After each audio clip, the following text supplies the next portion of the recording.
Welcome back, listeners. It's Wednesday in South Carolina.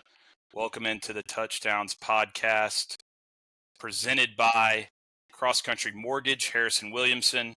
Whether you're looking for your first home or refinancing a loan that you previously have had, Harrison is your guy. He's licensed in the state of South Carolina as well as neighboring states. Go to Harrison to have someone that's going to have your back and be in your corner when you're making some of the toughest decisions of your life. Harrison Williamson Mortgage, 828. Hold on, 828-406-3684. Call Harrison Williamson for all your mortgage needs over at Cross Country. We're diving in. It's game week again. We enjoyed the bye week, but now we got a game to talk about, and it's against the number 3 team in the country officially, and some would say maybe the best team in the country, going to a place where the Gamecocks have never won. That is Kyle Field. And really, I mean, we never beat them prior to Beamer's tenure. We didn't have a win against this team. They came into the SEC in 2011 with the expansion with them in Missouri, and of course they got pitted as our permanent opponent when it was still East-West, which is completely ass. You know what the craziest stat that exists from? I know what you're gonna say about Georgia. They still haven't played Georgia. Yeah, it's kind of a travesty, honestly, and it's just, I mean, it's stupid, and somehow, Georgia's managed to play, Mississippi State 10 times in that time frame, post Dan Mullen, and they just get Mississippi State every year. But yeah, this is obviously, with what the Gamecocks have done this year, this is a chance for a great upset win, doing something that we've never done before, which is winning Kyle Field, and also upset a top 5 team. What are your thoughts, Thomas, going into this game? Just kick us off, just kick the conversation off, and we'll just get rolling on what we think about A&M. Well, I think that A&M is one of the more complete teams in the country. If you wanted to try and poke holes in them, you could say that they haven't really played many of the top teams in the conference yet. I would say the best SEC team that they've played so far this season would be Missouri, but they were without their starting quarterback. So you could make the argument that they've kind of beat up on the lesser teams, although based off of record, we would be in that lesser teams category. They have a good offensive line, a good defensive line. That's pretty standard for them. We all know that Conception is a great playmaker. A lot of South Carolina fans wanted us to go after him this past offseason in the portal, and he ends up at A&M. I think Marcel Reed is definitely playing better this year than he was last year. He's kind of taken the next step in his development. And Kyle Field is a tough place to play. We've never won there. So, yeah, I think that we have to play really, really well to get a win here.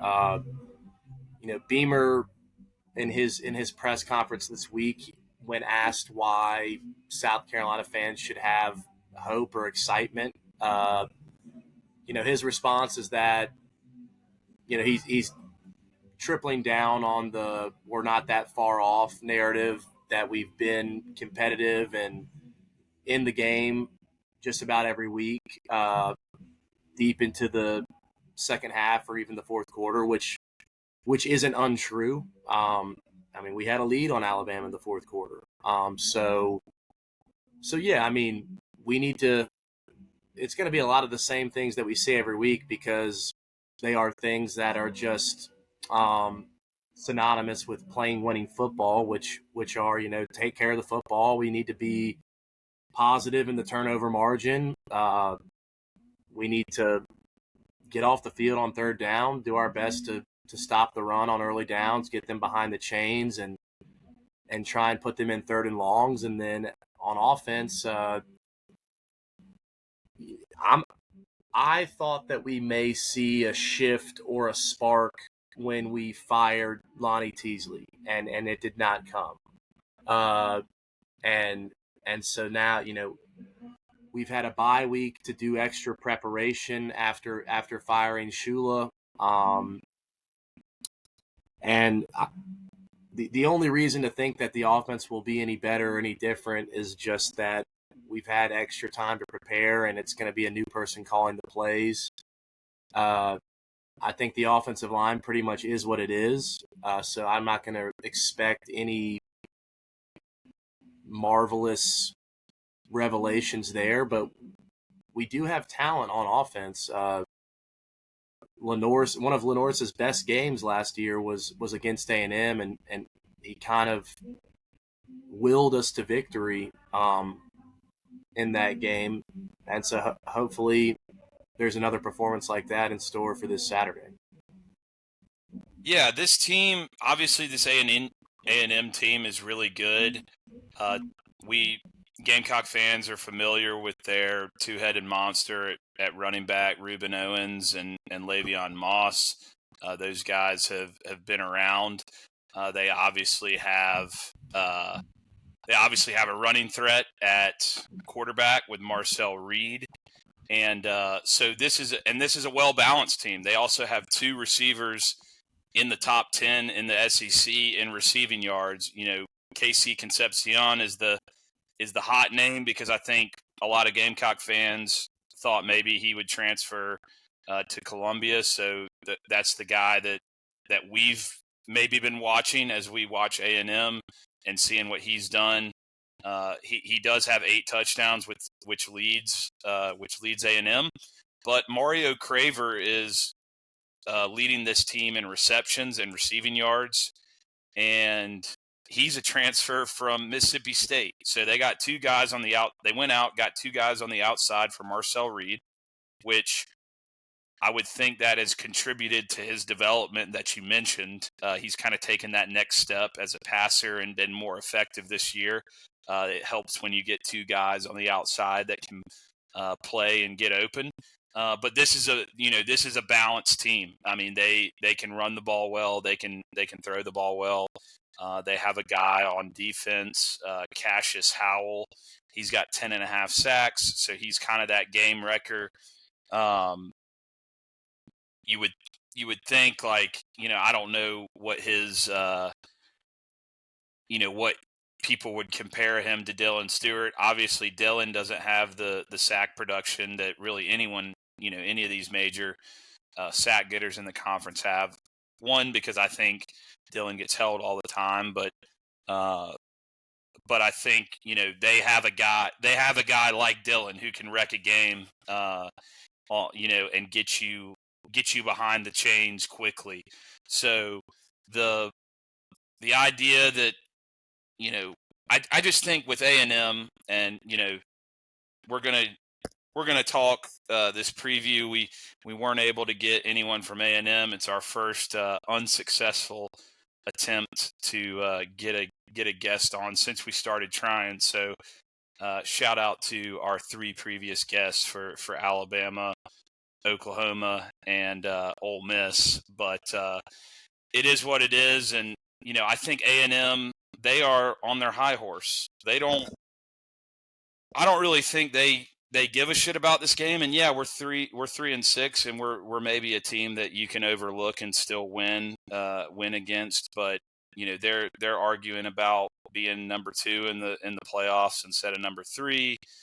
They're already thinking about the Texas game and the implications of that, especially if Texas beats Georgia this weekend, and you go into that Texas A&M game where Texas could potentially use that resume builder to get into the playoff as a 2-loss team. Whereas A&M as a rival could shut the door on Texas's playoff chances. And then also with how Georgia, Georgia, Alabama are right there for the SEC, and Ole Miss are right there for the SEC championship. A&M doesn't want to get into a situation where they lose to Texas and potentially can't even play in the SEC championship.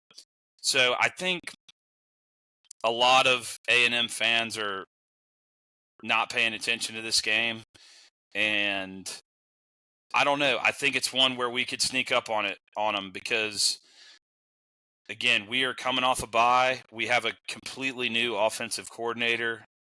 A&M has no idea what Mike Fury is going to do when it comes to play calls, when it comes to tendencies, what wrinkles we might show. I mean, this is a wide open game for a Gamecock team that we really are playing for we're playing for nothing other than, pride and getting a win for the fan base. Like, I mean, we can get into a bowl if we win the next 3 games, and Beamer has said that that's something that is still important to him and the team. We don't really care. We just want to beat Clemson, but ultimately we win this game, and then you look at beating Clemson means going to a bowl too. So it only gives that much more value to a Clemson win. So I think this team is going to come out prepared and ready, and Beamer's got a lot to prove. And, it's one of those weird things in college football where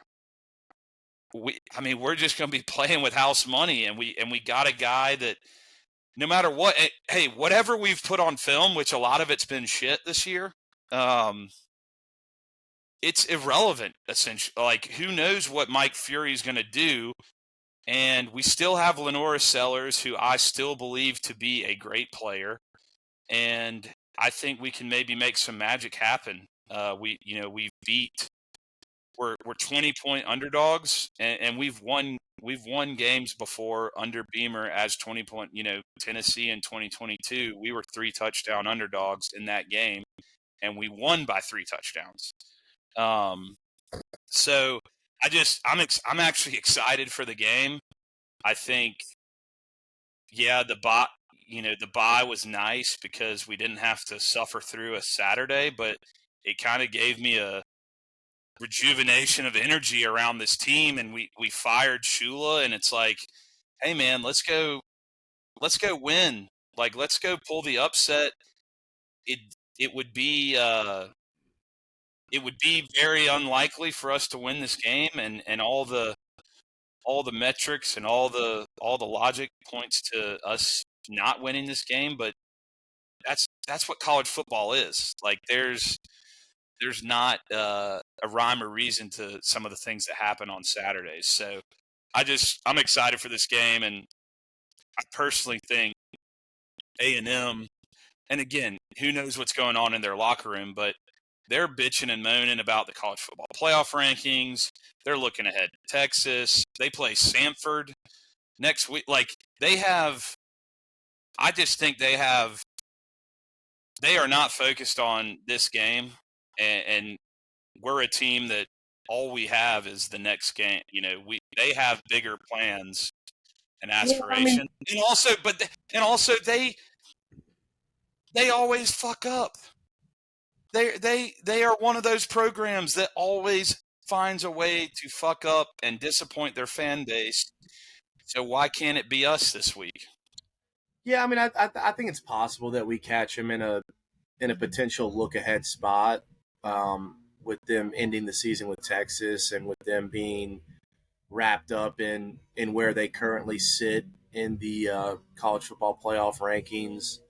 But I really do think that if we're to actually pull the upset, it's going to have to be because we come out and we play really good, clean football, not necessarily just because they lay an egg or play sloppy. Like, I think that we're going to have to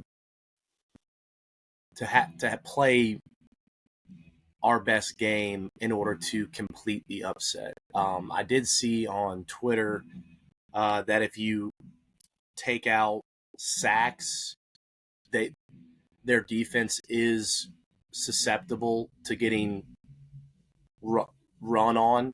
Like, sack adjusted, they give up more like they're kind of at the top of the SEC or the bottom of the SEC, however you want to call it. in rush yards per attempt. I mean, but luckily, we that's a strength of ours. right, yeah, we haven't been particularly effective at running the ball. But if there is a weakness in their defense, on paper, it is defending the run. Uh, I kind of expect our I don't know really what the matchups to watch are in this game are, but I just have. I love the two guys I mentioned on the outside for them, the transfers, Craver and Concepcion.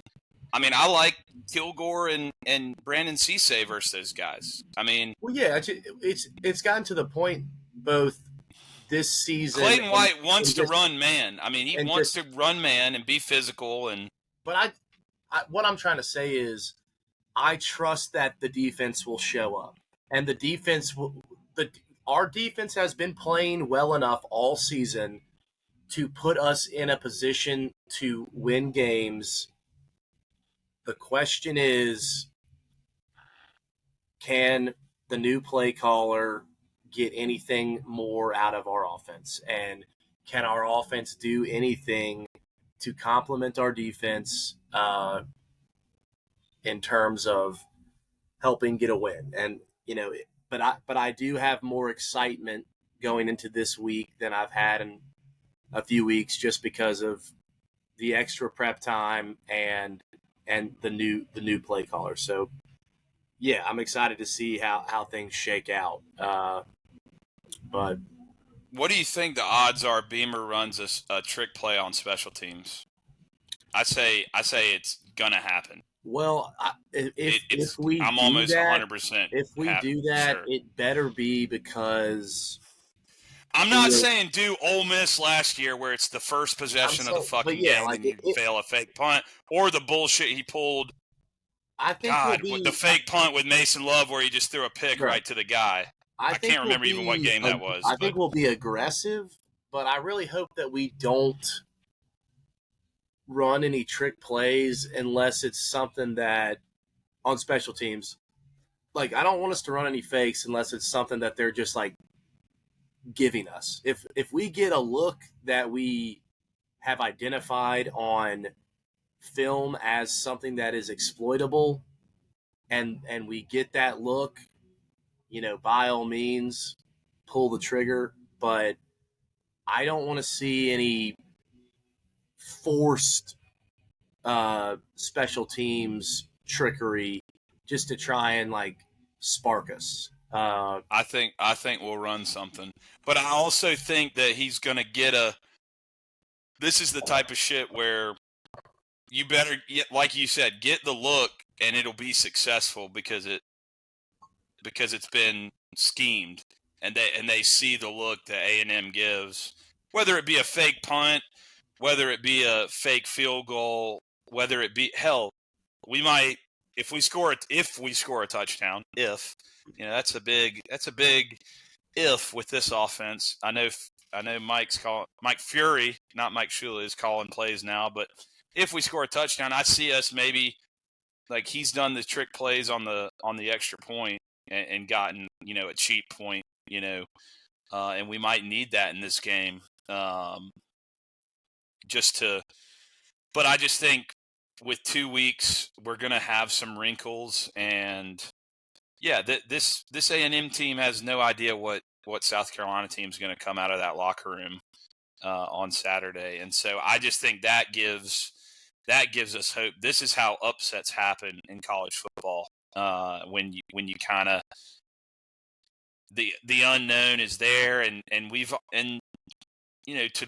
I want to dissect some of Beamer's press conference yesterday, but one thing he did say about, like you said, about giving hope to the fans is that we have been in every game for the most part, and we just haven't been able to make the plays. So I pray and hope that we come out and play our best game and we make the plays and put the pressure on A&M, because we have no pressure. We are playing with house money, and that's only going to hopefully make us play looser with a new play caller and getting some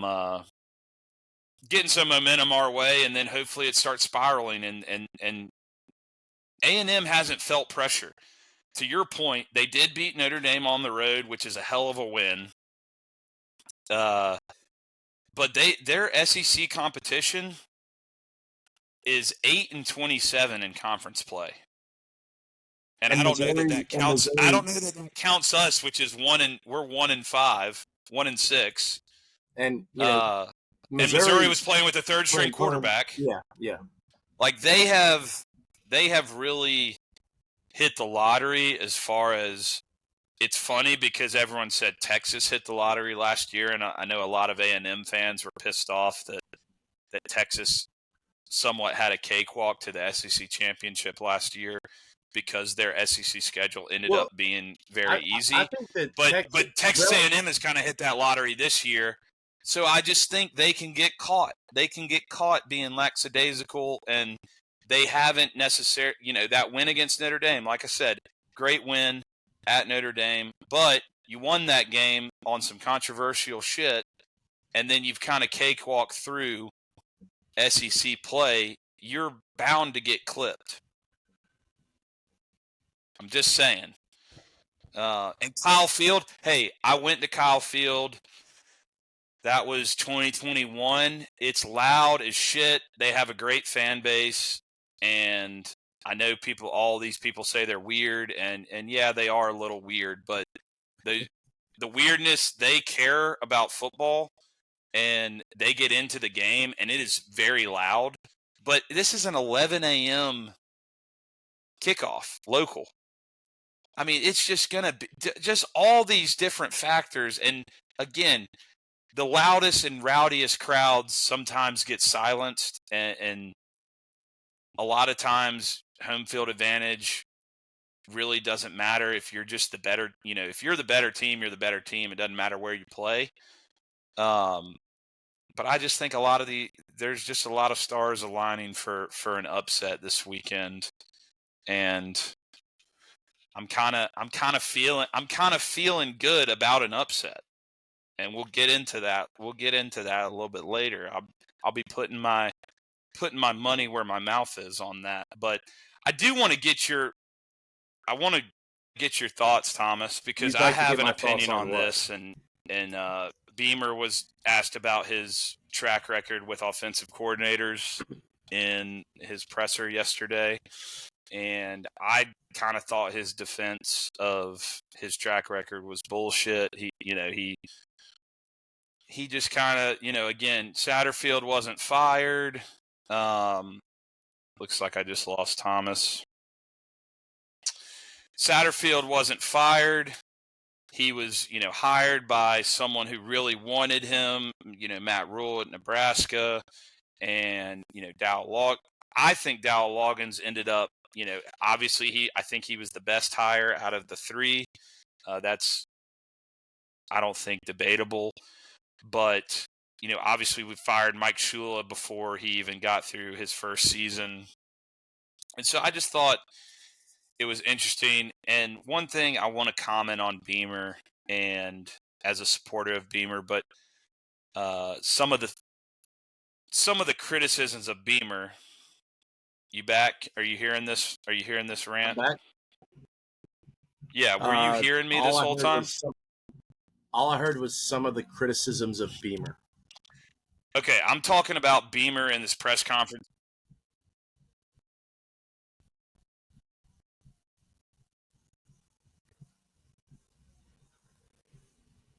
Are we straight, Ross? Good.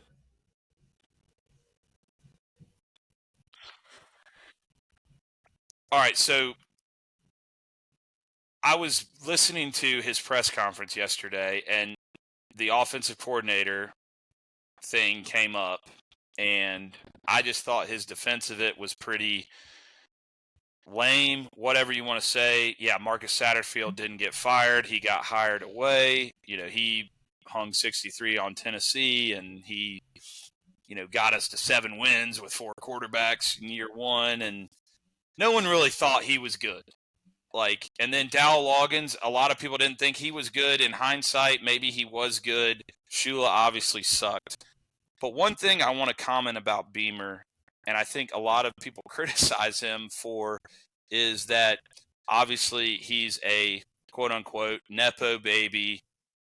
If his name wasn't Beamer, he wouldn't be a coach. And to me, how I feel about, I think Shane Beamer is always trying to prove himself, because I think he listens to that criticism, and I just think like that's one area where he fails, where he's not willing to admit fault. He always has to justify why he does stuff, because I think he constantly is trying to prove himself, because he's a son of a Hall of Famer. He never was a head coach before this job. Never was a coordinator before this job. And so I think and I think that's where he what's the word I'm looking, not loses the fan base, but like kind of some of the fans are like, this guy's a fucking douchebag, because like when he called out the reporter for just asking a good question, we made a change, Jack. Like when he asked about, are you going to fire Shula after he fired Lonnie? Like, are you going to make a change on the offense? Y'all still fucking suck. Like, y'all still aren't doing shit. And I just think that's sometimes gets Beamer in trouble, where he's constantly trying to justify all the shit that he does, instead of just saying, like, it's like, dude, you have the support of the majority of the fan base. There's obviously some haters and a lot of noise coming, especially this year. But none of that, like, there was a lot of noise too when we were 3-3 last year, and then everyone shut the fuck up when you ran off 6 straight wins. Like, there wasn't that noise, and people can get behind you, and there's always going to be the fair weather people that go back and forth.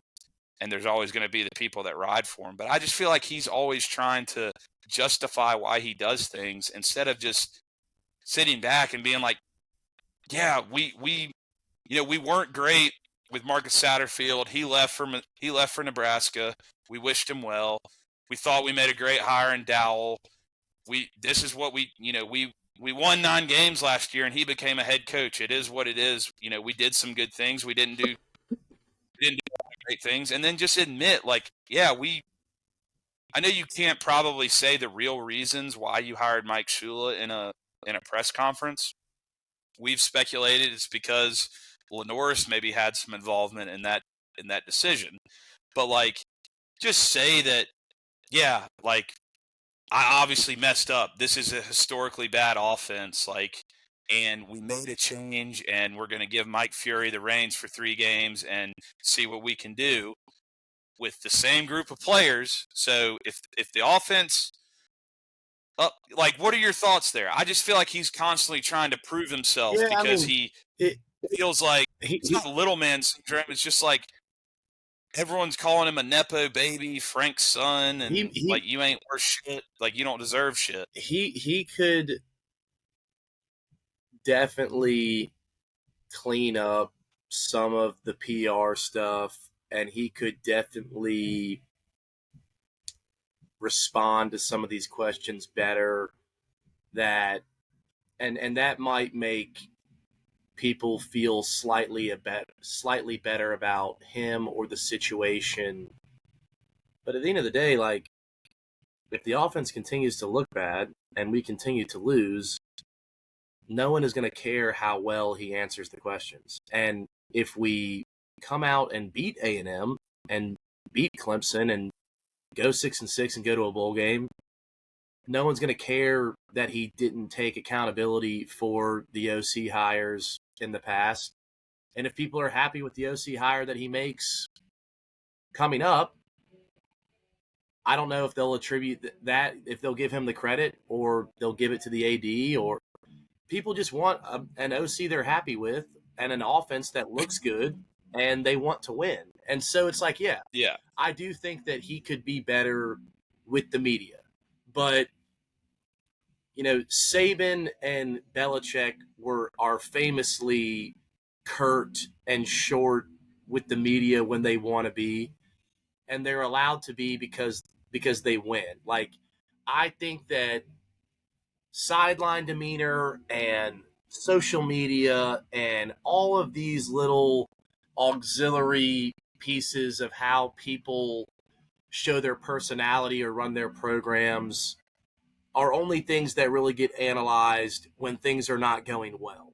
I mean, Georgia has a fucking player arrested for reckless driving every single semester under Kirby, and people say stuff about it, but Georgia fans don't give a fuck because they've won 2 national championships and they win and they are good every year.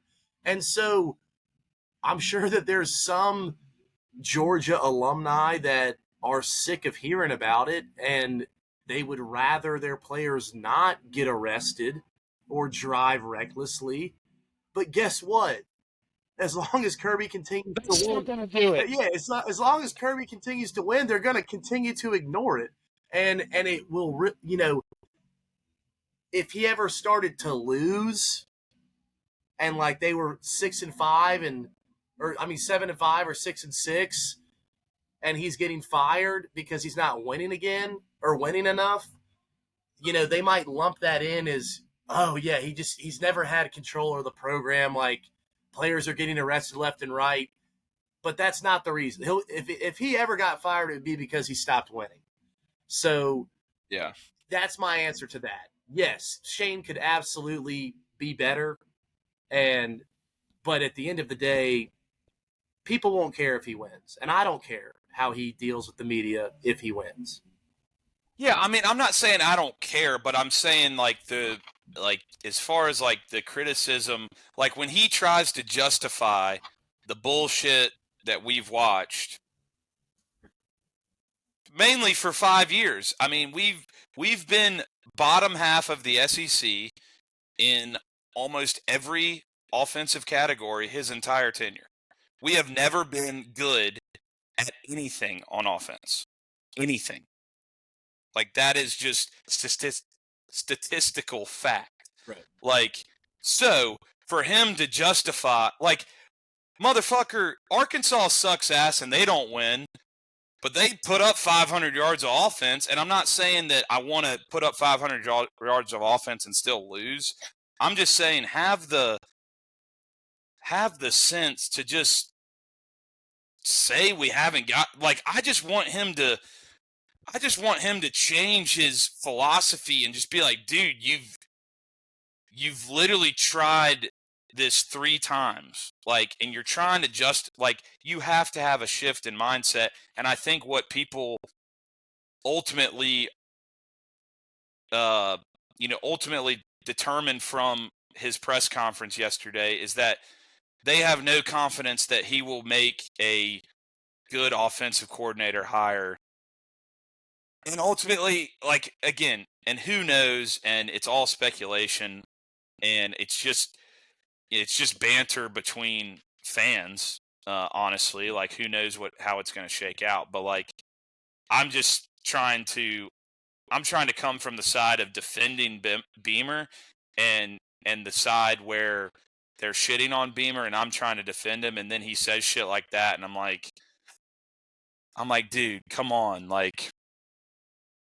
And I guess all I'm saying is I hope that that's what he said, but hopefully he has a different mindset behind closed doors where we need to get a stud, and ultimately that'll just determine his job, honestly. Like, yeah, I mean, I think for better or for worse, the direction that he goes in with this next offensive coordinator will be very much like, it'll probably determine whether he's here long term or not. And I think that if he goes for a 4th pro style guy, that'll be kind of a death wish, triggering the fan base. Jadakiss, a straight death wish, bro. I mean, right. So if he's going to go down that road again, it would have to work immediately for the fan base to get over just that label in and of itself. But it doesn't matter what kind of system we run. We need to be more productive on offense next year. But it, again, like, there's the chatter that Miami is coming after Lenoris. I would hope that if he does not go pro, he does not leave us. But who our starting quarterback next year is going to weigh heavily on what our expectations for the offense should be and what kind of system is best for us. If Lenoris comes back, obviously his dual threat ability is going to make life easier for whoever the next OC is. If Lenoris goes pro or does not play for us next year, which would be something that I would really hate. But, if we have a different starting quarterback next year and that quarterback has a different skill set than Lenoris has, that will certainly inform what we try to do on offense. Yeah. No, I'm with you. I just wanted to touch on that because, again, like, I think at this point in the season, people are that's relevant to. I don't think we could talk Gamecock football without talking, people's thoughts on Beamer. And hey, I was arguing with my buddies in the bye week about Beamer. Like, we didn't even play a fucking football game, and we were arguing about this stuff. So I do think it was just something that I wanted to mention, especially with his press conference being yesterday and hearing from him. And I just disagreed with what he said and how he did it. But again, winning cures all. And if we win the next 3 games, people will at least have a little joy in this season and maybe have some confidence for next season. But I think, going into, and again, that I kind of want to transition out of final thoughts on the game versus A&M. I feel great going into it. I don't know why, but I just do. So I think it's going to be a fun Saturday, and I'm confident about the game. I feel good about it. Do you have any final thoughts on the A&M game? I'm excited. I'm glad that it's at noon for multiple reasons, but I'm excited. Yeah. Well, and all right, we're going to transition here a little bit to, and getting into kind of the coaching carousel, and not necessarily, we're not going to take a deep dive into the coaching carousel. I just want to mention one thing. We've followed this, and we're talking about it, and we'll definitely talk about it on Sunday because it's relevant to the landscape of football and all the shit going on at LSU. And teams are, there's already major programs looking for coaches, and when those dominoes fall, it's all a relevant conversation. One thing I want to mention, because it's relevant to South Carolina football, and it's not about Shane Beamer, is that Mike Locksley at Maryland is on the very hot seat, and those fans, should I even do plural with Maryland fan? Like, they don't have not a lot of them, but the few Maryland people that actually attend football games for that university are mad at Mike Locksley and want him out. Their board of regents met yesterday, and there was conversation around a athletic coaching contract, and so I think he's going to end up getting fired. There's a 5-star defensive end, Zion Ely, he's committed to Maryland. There's all this bullshit about how we paid him to come to Columbia for a visit. They're trying to accuse us of stuff. We were in on him, before he committed to Maryland. I think we've developed a great relationship with him through Beamer and Sterling Lucas and Clayton White. I just think for just quickly to Gamecock fans, it's something to monitor. This kid is a stud, 5-star guy, and I think he can kind of be the next coming of Dylan on that pipeline of DMV to SC. And so just something to keep an eye on for Gamecock fans out there. Just pay attention to Maryland. Well, it's just, because I think they're going to fire their coach if they lose a couple games down the stretch. I mean, they might fire him even if he wins. Like, he's kind of in hot water. I've been very encouraged with how well our class has stayed together and how few people have gone into the portal. When you fire an O-line coach a few games after you secured a massive 5-star offensive lineman recruit in Darius Gray, the worry is always that you're going to lose that recruit because you fired his position coach. Thankfully, our biggest competition for him was LSU, and they've fired their coaching staff as well. So that might be kind of like a push. But overall, we've only had one high school player decommit this season. We've had one player that was a starter at one point, Michael Smith, enter the portal. So the damage overall has been very minimal, in my opinion, for how disappointing the season has been.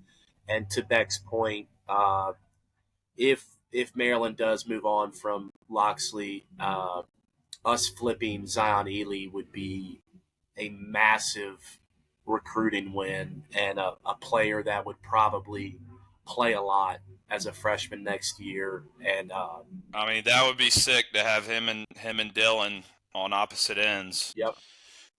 You kind of Kennard and young Dylan and Kennard, kind of having Dylan as an upperclassman and having the young guy. I mean, you think of some of the duos like Clowney and Melvin Ingram. Clowney's freshman year. That's the type. I mean, I think that's the type of momentum that we need. Like, we need people to see Beamer. Yes, we're not getting the season we want 100%, but this thing can flip quick. Especially we string off 3 wins and get a bowl win, and hell, no one wanted 7-6 this year. Not saying at all that would be a success, but gives you a little momentum, and you hold the class together. You show enough to a couple. Lenora stays in college, then this year you might go get some receivers in the portal that want to play with Lenoris because he was already getting NFL buzz, and because of lack of play calling and O-line, his stock might have fallen, but he's going to be right back up there. And so you're pitching that to playmakers in the portal that can go make a difference, and hopefully some of these freshmen develop. And but that's just something to keep an eye on for Gamecock fans that obviously don't give a shit about Maryland football. I don't think really anyone does. Lame-ass fan base. And their coach is lame as fuck too, for trying to accuse us of some stuff that we didn't do. Well, I won't even say that. Framing it as it wasn't. We probably did pay him to visit. People have been getting paid. Players of his caliber have been getting paid to take visits to schools before it was legal to do that. Like, the most annoying thing for me about just consuming college football media today in the NIL era are people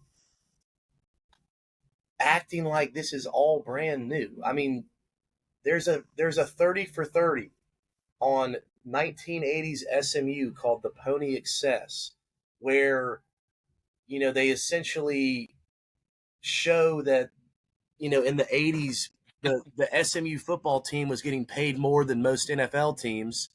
And it led to them getting the death penalty. If you haven't seen the documentary, but people act like they were the only team paying anybody and that no one paid anybody after they got caught.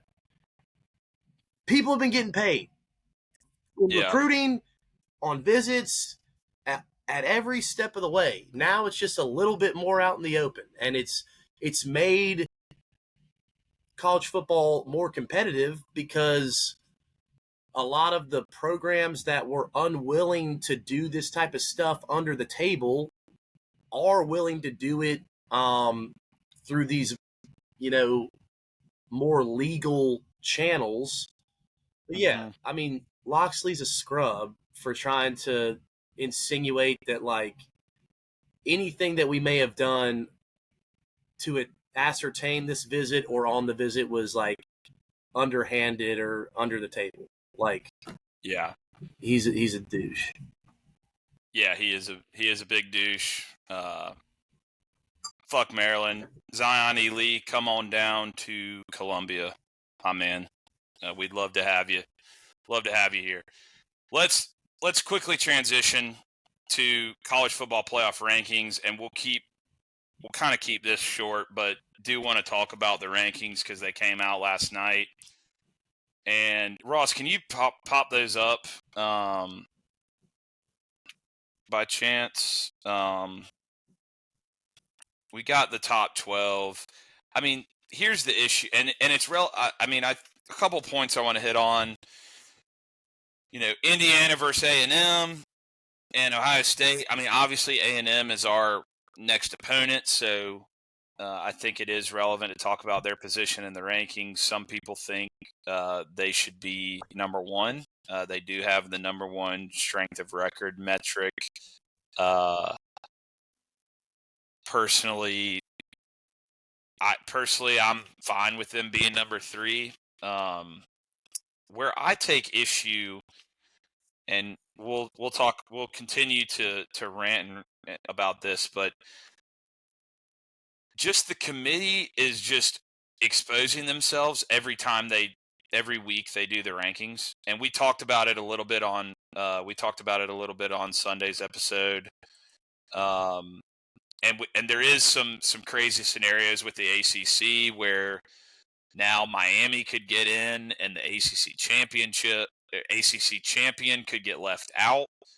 2 group of 5 teams would get in, and then Miami would get in as an at-large, and then the ACC champion would be out. There are a lot of scenarios that we'll probably go through more on Sunday. But just one, they had Georgia Tech ranked above Miami last week. Georgia Tech was off this week, and they have 1 loss, and they're in the same conference as Miami. And then Miami beats Syracuse. And this week they rank Miami above Georgia Tech. This is the full quote from Mack Rhodes, whoever the fuck that is. He's apparently the college football playoff commissioner or whatever. Georgia Tech was idle. Obviously, their last game, they certainly didn't play well on either side of the ball when you think about their loss to North Carolina State. Georgia Tech, again, we look at all the metrics.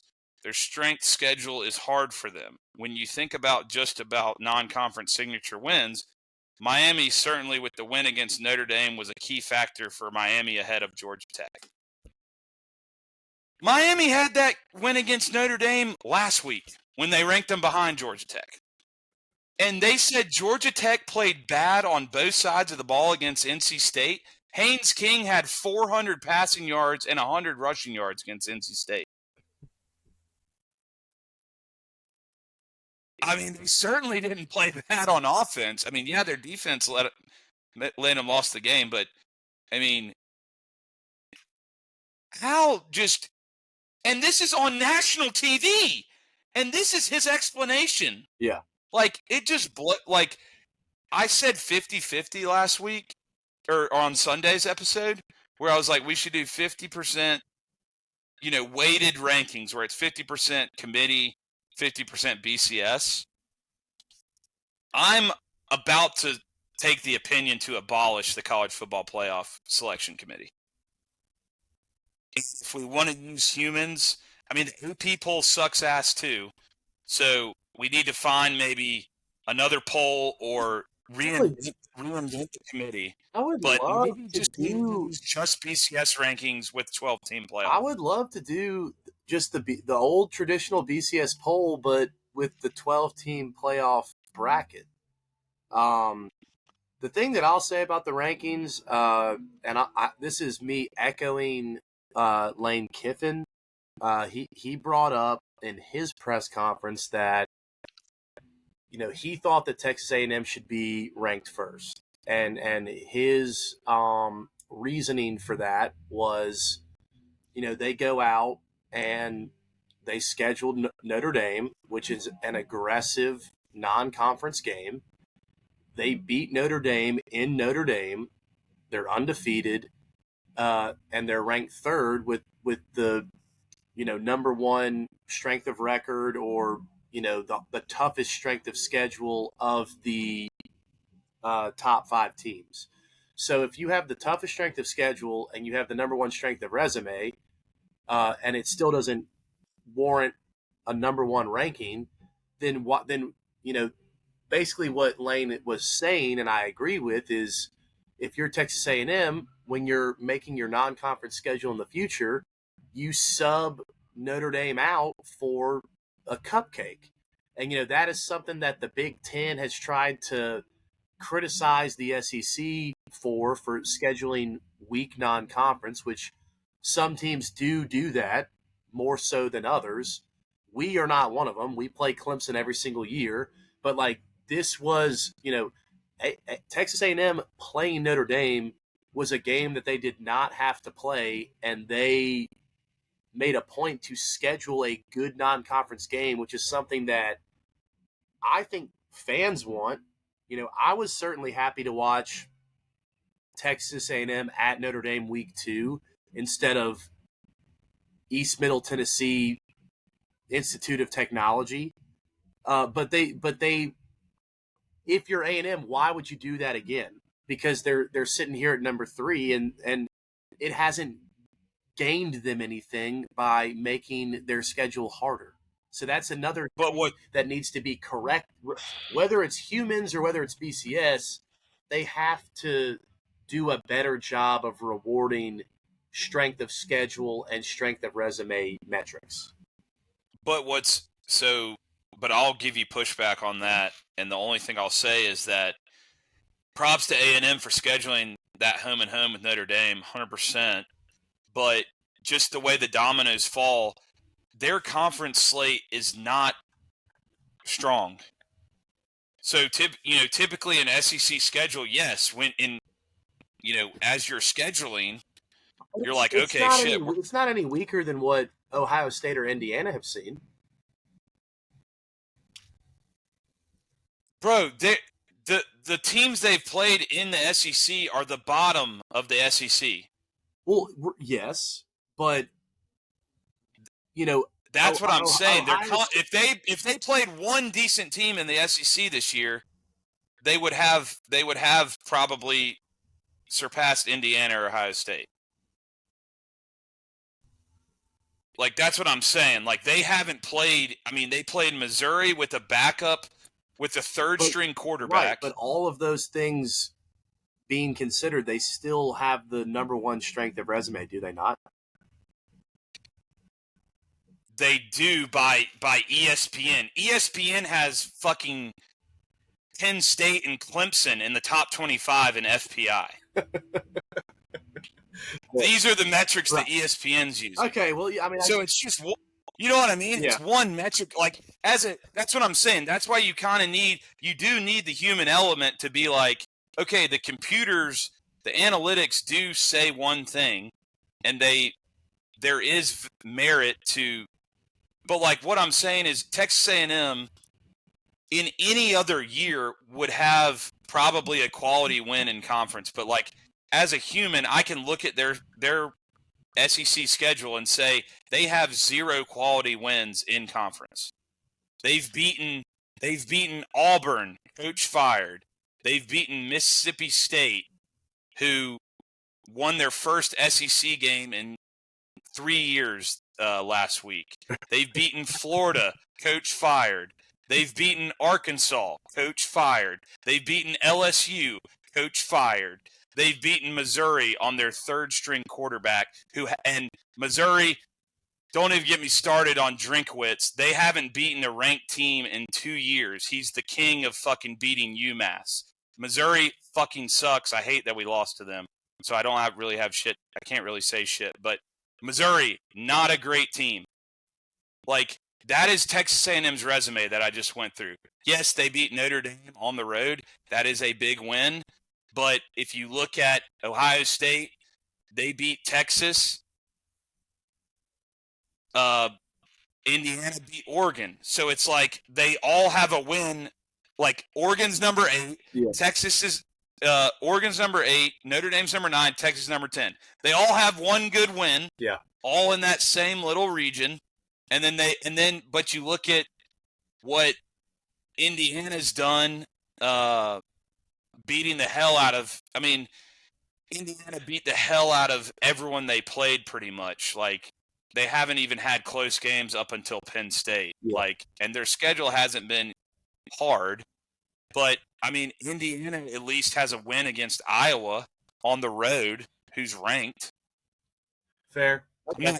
You know what I'm saying? And then Ohio State, outside of Texas, let me look at theirs. But they've just been beating the hell out of everyone, too. Like, Ohio State doesn't really have a great win either. Purdue, Penn State, Wisconsin, Illinois, Minnesota, Washington.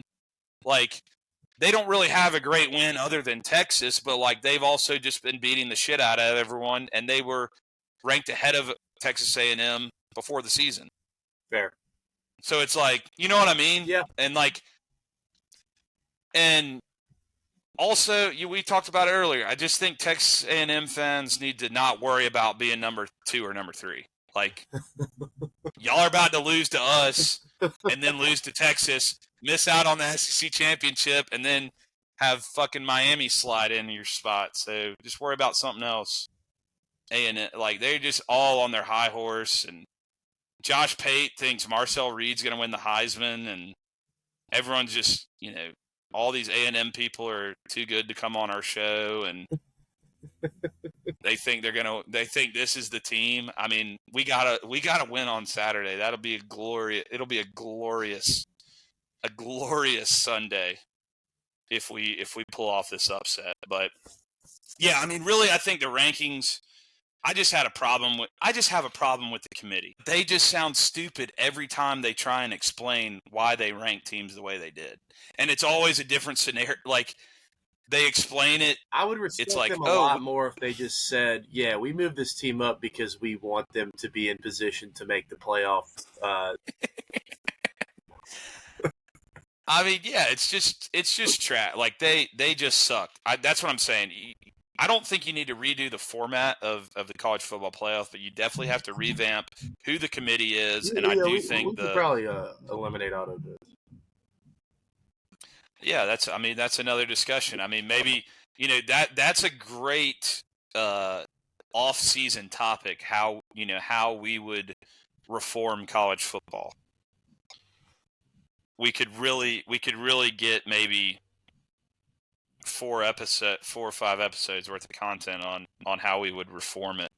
All right, we're firing up the DB Blitz. The DB Blitz is sponsored by Hughley Insurance. Greer and Austin at Hughley Insurance are covering everything car, home. Make sure you give them a call. Visit their website, hughleyinsurance.com. If you need any type of insurance for home or auto. And always remember, Hughley Insurance, they'll cover the spread. As my flag is going down. Is that a sign? All right, 0-5 last week. Pull my picks up. We desperately need 5-0. Desperately need 5-0. I'm gonna do South Carolina last. Let's start off with Oklahoma +6. everyone thinks Bama's going to win this game and win it big. I don't think a lot of people believe in Mateer. I still think Mateer gives this offense a wrinkle. I know he hasn't been right since the supposed hand injury, but I love that, Oklahoma's defense is great, and one thing that Alabama's been struggling, I remember, talking to the Reynolds brothers, one thing Alabama's been struggling to do is run the ball. And Oklahoma's defense, I think, is going to be able to shut down their running game and force Ty Simpson to make some plays. They can create pressure at a good rate. R. Mason Thomas, some of these guys. I just think they're going to play well in this game, and the defense will keep them in. And Mateer, they might not win it, but I think Mateer is going to do enough on offense to keep this game very close to one possession, and flip a coin whether Oklahoma or Bama win.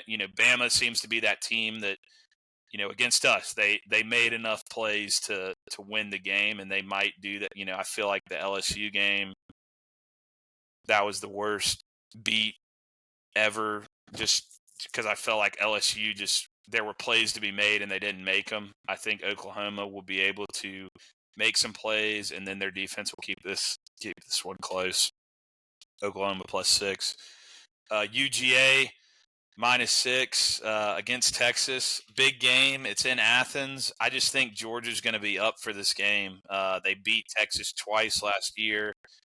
I don't know that Texas has the mental fortitude. It's almost like Bama, Georgia, where like Bama just has this thing over Georgia, and they just seem to always, that's the one thing that Kirby has failed at is beating Alabama, outside of obviously the national championship game. But I think he's 1-7. But like, I just think Georgia they owned Texas last year twice, and I just think they kind of have that mental edge on Texas. And Arch has played a little bit better in recent weeks, but Texas offense is still nothing great. Their defense is good, but Georgia has been efficient on offense, and they've played good defenses. And I just think Georgia's going to win this one at home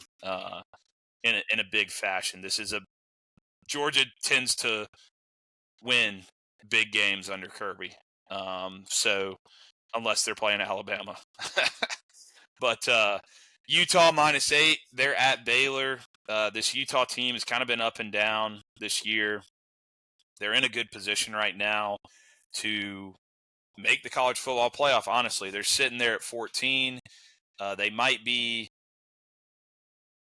out of I think Texas Tech is kind of like going to wrap up the Big 12, so Utah's going to need to play for a play-in, and so they're going to need to be as impressive as possible when it comes to beating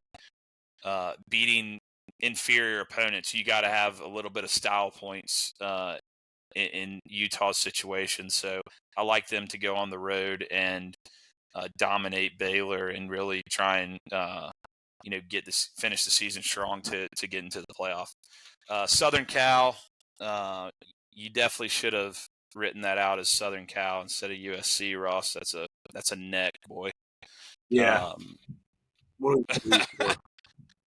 But Southern Cal -6.5. They are playing Iowa.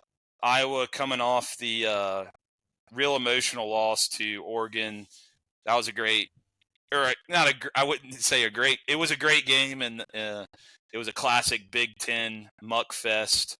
And Iowa came up short. I really thought they were going to win that game. Crazy that Kirk Herbstreit almost predicted it perfectly, 16-15 Iowa. But I just think after that emotional loss, they're traveling out to California. USC, another one of those teams that like could sneaky like get into the playoff. Honestly, like they're ranked number 17. If Michigan keeps winning, they have the win over Michigan. they're going to be – they could finish 10-2 with only losses to Notre Dame and Illinois. So not really – Illinois isn't a bad loss in my estimation. So they would potentially have the resume to sneak in as an at-large and avoid the Big Ten championship and be 10-2 and be firmly in that discussion to make the playoffs. So I think this is a huge game for them at home. An Iowa team that, like I said, coming off an emotional loss, got to travel halfway across the country. USC should win this game at home by a touchdown. And lastly, the Gamecocks, man. I mean, we're getting 19.5. Some people getting it at 19, some people getting it at 20. It was 19.5 on my book, and I just feel great about this game. I'm going to bet the money line as well. And after Thomas does his picks, we're obviously going to talk Madcock parlay. But I don't know why. This season's giving me no reason to feel good, but I just feel good about this weekend. I like us off of a bye. We got a new play caller. It's 11 a.m. kickoff time. It's just all these stars are aligning for a classic college football upset. And also A&M's just one of those programs that doesn't seem to handle success very well. And I can see them dropping the ball on this one. Looking forward to the Texas game and the SEC championship and the playoff and all the goals that they have out in front of them, and just not paying attention to this team. So I'm going to take the Cox with the points. I'm also going to take the money line, and we will discuss the Madcock here in a second. But I'm going to let Thomas run through his picks before we discuss the Madcock. So I was on the wrong side of Duke UConn last week, and I think that was mainly because I did not know enough about UConn. And when I disrespect a team by not knowing enough about them and betting against them, and I lose money, I try to learn about them. And what I learned is UConn's quarterback has 25 touchdown passes this season with 0 interceptions. They're playing Air Force this week, and I have taken them to cover 7. Next on the docket is South Florida minus 10.5 against Navy. I just realized that I am fading the service academies this week, but South Florida can just score a lot of points. They had 55 in the first half last week, and I just think that Navy will not be able to keep pace with them. Even if they try and slow down the tempo of the game, South Florida just finds a way to score. I'm on Duke, Virginia over 58. Duke did lose to UConn, and they failed to cover that spread, but they did score 34 points. They have scored 30-plus and allowed 30-plus in 2 consecutive weeks, both to Clemson and to Connecticut. So I think that trend continues, and this game's in the 30s or the 40s, and I cover that 58. I have Coastal Carolina +3. I just think they're better than the team they're playing. I could have taken them straight up, but I'll take the points. And then lastly, I have JMU App State over 54. JMU is a 3-touchdown favorite, which I found to be a lot, especially knowing that our former OC, Dow Loggins, is the current head coach of App State. App State could be having a down year, but I think, if Vegas is expecting JMU to win by 3 touchdowns, it's not going to take much offense for App State for them to cover 54 points on the over. So those are my picks for this week. Hopefully do a little bit better than I did last week. And let's talk Madcock, boy. It's juicy this week. So you're getting 19.5 with Carolina. You're getting 3 or you're given 3 with Louisville. So I took the Madcock in that respect. Gamecocks to cover, Louisville to cover at plus 260, and then your boy's going to sprinkle USC money line and Louisville -3, which is paying out 14-1 at right now. I'm also going to take a little Cox money line. I think it's somewhere around plus 800, plus 900. I could through my various channels get it all the way up at 10-1, but I will be taking the Madcock in all different forms, and also sprinkling the Carolina money line versus A&M. I know you're banned. I'm going to continue. Stay banned. I'm going to continue to abstain from betting on South Carolina. That's not from lack of confidence. It's because I really do believe that I am bad luck for us, and I don't want to jinx us in any way. But I am going to take Louisville to cover against Clemson as well outside of my DB Blitz. Might parlay that with the over to juice up the odds since I can't take South Carolina. But, it'll be an exciting week for the Madcock for sure. And that Clemson game's on Friday. Oh, that's right. Clemson game's on Friday. It's on Friday. Damn. Yeah, so I feel like that's been the story of the season is Clemson. The Clemson leg always hits. Right. And then we fuck it up. Right. So ideally, Friday, good Friday night hate watch opportunity. I like that touch there, Ross. Louisville get the dub on Friday night and then wake up and have the noon special, and hopefully the Gamecocks get the dub. And then, talk about a great Saturday. A Friday Clemson law. I'm trying to remember when was the last time Clemson was playing. This was when it had been so long since there was a Clemson. This was back when Deshaun Trevor era time frame, and they were just winning all the time. But then finally one night they lost on a Friday. And it had to have and we won on Saturday. It had to have been the time they got upset by Syracuse or something. Yeah, it was so hopefully a little history will repeat itself. Lightning strike twice, and we'll get a little Clemson L on Friday. Gamecock win Saturday, and that'll early Saturday, and that'll lead for a wonderful Saturday afternoon and evening into Sunday. But let's wrap this episode with just touching on quick Court Cox chatter presented by Cajun Cousins. Cajun Cousins, family over everything. These guys are bringing Louisiana flavors and style to the Carolinas. They do everything from events, jambalayas, crawfish boils, low country boils, any type of catering event that you would need some food. These guys can come through. They also have their hot sauce and merch on their website.